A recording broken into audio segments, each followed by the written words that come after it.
उत्तराखंड के पहाड़ों की आवाज, आपकी आवाज।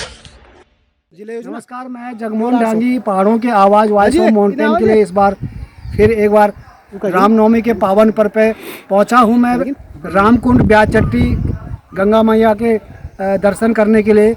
आज रामनवमी है और जैसे पिछली बार गत वर्ष में हमने आपको रामनवमी में यहाँ के जो है दर्शन कराए थे, क्योंकि मैं हर रामनवमी को पावन पर्व पे यहाँ पे आता हूँ।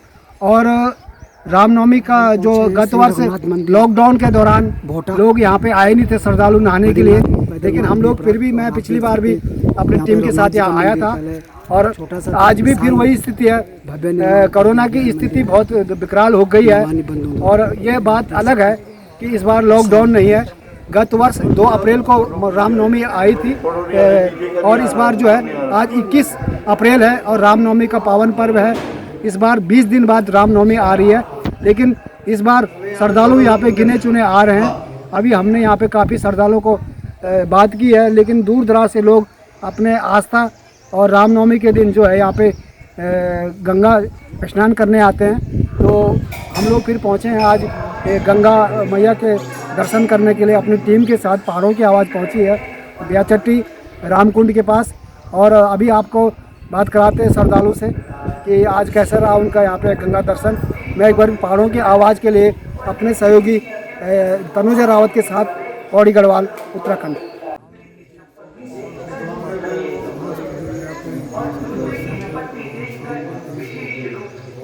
बधाई और शुभकामनाएं देता हूँ कि आप लोगों के जीवन में ये शुभ अवसर बार बार आए। और जैसे कि आपने पूछा था कि विगत वर्ष कोरोना एकदम से लॉकडाउन था, तो विगत वर्ष नहीं यहाँ पे आ पाए थे, लेकिन उससे पहले 2019-18 लगातार मैं यहाँ से कुंड के पास आता हूँ और यहाँ पे गंगा स्नान करके जाते हैं। तो आज भी इसी प्रकार श्रद्धालु तो बहुत कम है, बहुत ही कम, मतलब जो है कि लोग बाहर से निकले हैं। कुछ आज जो है शादी का भी समय है तो लोग कुछ शादियों में गए हैं, लेकिन फिर भी कुछ जो यहाँ पे श्रद्धालु हैं उन्होंने गंगा जी के दर्शन किए, गंगा जी में डुबकी लगाई। और बहुत ही बढ़िया जो यहाँ पे गंगा तट पे जो ये वातावरण है बहुत ही सुरम्य और सौम्य, जो कि यहाँ पे आके बिल्कुल ही एक ऐसा मन को शांति मिलती है गंगा किनारे आके, कि मतलब जो है कि बहुत ही अच्छी जो है कि अनुभूति होती है। तो पुनः जो है कि मैं वॉइस ऑफ माउंटेन की टीम को और समस्त यहाँ पे अपने ग्रामवासियों को, क्षेत्रवासियों को रामनवमी की बहुत बहुत शुभकामनाएं देता हूँ। धन्यवाद। मंदिर 400-500 साल पुराना है, लेकिन आजकल कोरोना के कारण कुंभ भी अस्त व्यस्त हो रखा है।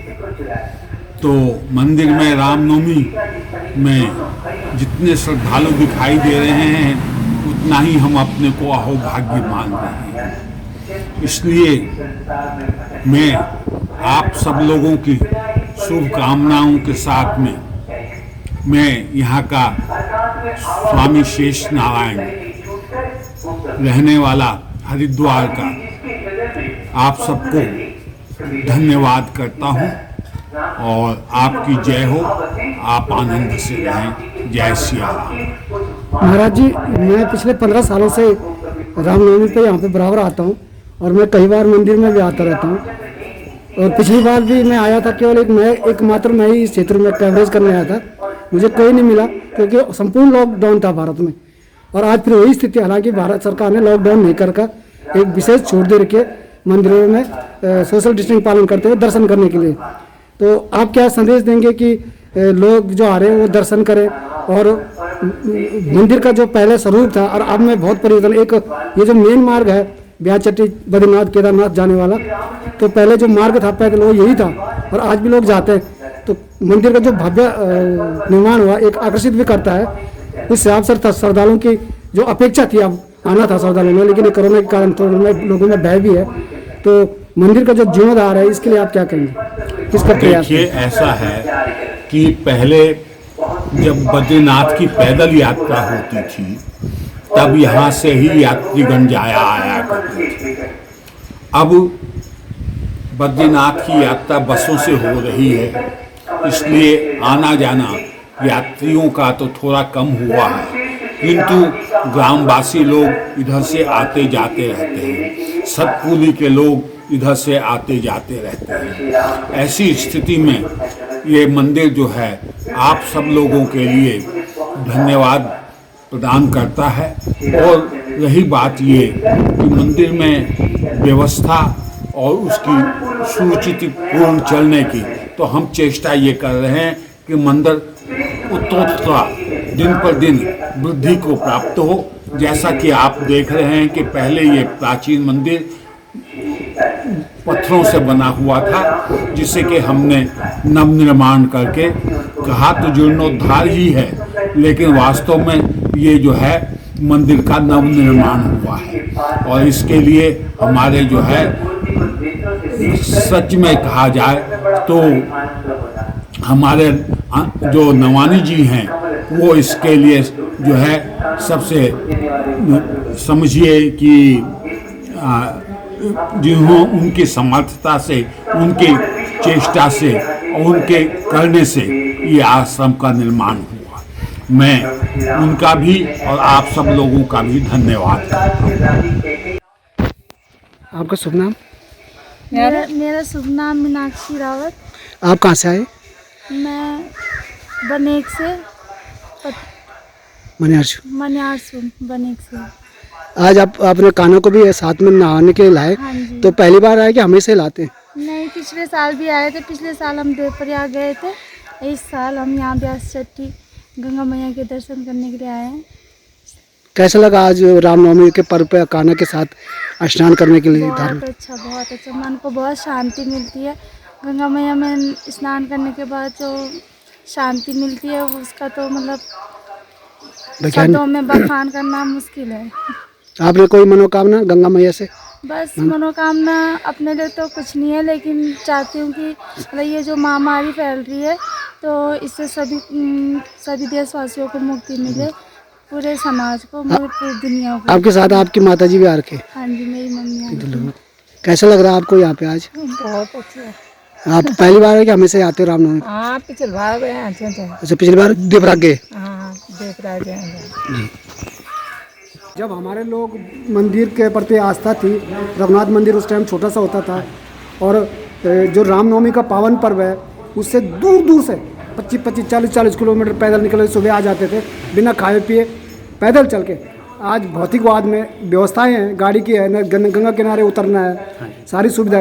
उसके बाद भी श्रद्धालुओं की आस्था थोड़ा कम नहीं हो रही है, कम दिख रही है पहले से। जी बिल्कुल, आप सही कह रहे हैं। आस्था आजकल लोगों की कम हो चुकी है, क्योंकि लोग आजकल जो है टीवी वगैरह देखने के बावजूद भी लोग ये चाहते हैं कि जो अपनी संस्कृति है उसके प्रति कोई भी अपना वो नहीं कर रहा है। मतलब एक्चुअली ये होना चाहिए कि जो अपना जो धर्म है आजकल लोग भूलते जा रहे हैं, अपनी संस्कृति को भूलते जा रहे हैं। जैसे अभी हमारे पहाड़ी लोग हैं, हमारी जो संस्कृति है वो धीरे धीरे गायब होती जा रही है। और मेरी ये इच्छा है कि मतलब जब भी मैं ये चाहता हूँ, उत्तराखंड अभी मैंने एक संस्था खोली हुई है और मैं चाहता हूँ कि अपनी संस्कृति और अपने उसके लिए काम करूँ। तो अभी मेरा आगे एक ही वो रहेगा कि अपने जो ट्रस्ट जो मैंने बना रखा है धर्मानंद नवानी चैरिटेबल ट्रस्ट के, उससे कि जितने भी लोग जितने भी सेवा दे सकूँ मैं पूरी सेवा अपने उसमें निस्वार्थ सेवा करने के लिए तैयार हूँ। वही है कि अब जैसा प्रभु रखना चाहिए वैसे अब रहना पड़ेगा, क्योंकि यह बीमारी एकदम दिन प्रतिदिन अपना नया रूप ले रही है।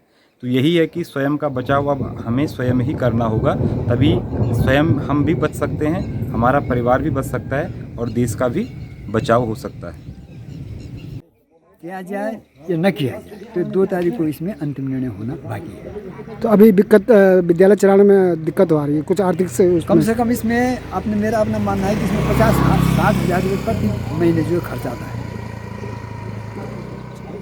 तो पहले तो मतलब ठीक चल रहा था, अभी पहले ठीक चल रहा था। तो ये केस में समिति के सदस्य कोई निष्क्रिय या सहयोग नहीं मिल रहा, क्या है ऐसा लग रहा है? उसमें जो फंडिंग थी ना, वो फंडिंग कम हो गई। कम हो रही, पहले ज़्यादा होती थी, अब कम हो गई।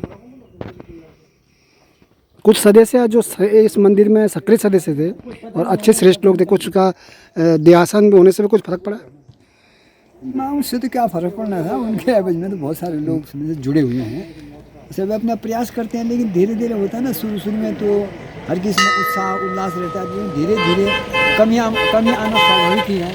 हमें से एक जैसी स्थिति रहती नहीं है, तो इसलिए जो है इसमें फंडिंग जो है कम हुई। तो जैसा संस्कृत विद्यालय है तो मान्यता है, सरकार से कोई ग्रांट कोई सहयोग नहीं मिलता? इसने केवल मान्यता आस्था है, मान्यता कहते हैं इसको, ग्रांट इन एड नहीं है, इसमें सरकारी सहायता नहीं मिलती है। बाकी भवन है संचालित करने के लिए? भवन है, बिल्कुल पर्याप्त भवन है, भोजनालय है, पुस्तकालय है, और क्या कहती हैं ये बोर्डिंग हाउस है, सब कुछ है। तो ये जो छात्र यहाँ पे अध्ययन करते हैं, पढ़ते हैं, इनकी फीस वगैरह भी नहीं होती कुछ? पहले तो नहीं ली गई इनसे, लेकिन कुछ समय पूर्व जो है यानी आंशिक रूप से फीस ली गई इनसे। मंदिर पूरा किवाड़ बंद थे कोरोना महामारी के कारण, और बीच में थोड़ा इस बीमारी से निजात पा लेता, भक्तों का आगमन हो गया था। बीच में जो नवरात्र हुए थे बहुत अच्छी चहल पहल रही मंदिर में। इस बार फिर जो चैत्र नवरात्र हैं, जैसे पिछले समय किवाड़ बंद थे 2020 में, और फिर 21 में वही सिचुएशन आ गई है, और अभी भक्तों में थोड़ा एक आगमन भी बहुत कम हो गया। आज मैं देख रहा हूँ संख्या भी बल कम है श्रद्धालुओं का, तो क्या कहेंगे इसमें आप? हाँ देखिए, कोरोना के कारण इस समय भक्तों में थोड़ा सा ये तो हुआ है कि भाई आने जाने में दिक्कतदारी होंगी, क्योंकि संक्रमण बढ़ता चला जा रहा है, और संक्रमण के कारण जहाँ भक्तों में थोड़ा सा निराशा भी है, वहीं चारों तरफ पूरे भारत के अंदर इस समय कोरोना के कारण बहुत सारी चीज़ें मंद पड़ी हुई हैं। कोरोना अपना कराल रूप दिखा चुका है, और संभावना है कि जून 10 तारीख तक ये अपनी पराकाष्ठा पर पहुंचेगा, किंतु उसके बाद धीरे धीरे ये कम होने लगेगा। हमने बहुत पहले मार्च 2020 में कह दिया था कि ये 26 तारीख अप्रैल 2021 तक अपने विकराल रूप में आएगा, और उसके बाद धीरे धीरे ये समन होना शुरू हो जाएगा। 24 तारीख को ग्रह परिवर्तित हो रहा है, शनि और बृहस्पति में अंतर आ रहा है, तो जैसे ही ये ग्रह धीरे धीरे जितनी डिग्री में आगे बढ़ते चले जाएंगे, कोरोना कम होता चला जाएगा। 30 तारीख के आसपास से कम होगा, 10 तारीख जून के आसपास बहुत कम होने लगेगा। आशा करते हैं भगत अब जो अवकाश होंगे उसमें फिर आमदरफ्त यहाँ बढ़ेगी, ऐसी आशा की जाती है। यात्राखंड पहाड़ से जुड़ी खबरों को वॉइस ऑफ माउंटेन्स आपके लिए लगातार ला रहा है। यदि आपने हमारा चैनल अभी तक सब्सक्राइब नहीं किया तो प्लीज़ सब्सक्राइब कीजिए, घंटी बजाइए, शेयर कीजिए, कमेंट्स कीजिए और लाइक जरूर कीजिए। देखते रहिए वॉइस ऑफ माउंटेन्स। वाला दीनू ते से की समालियावा ए जवा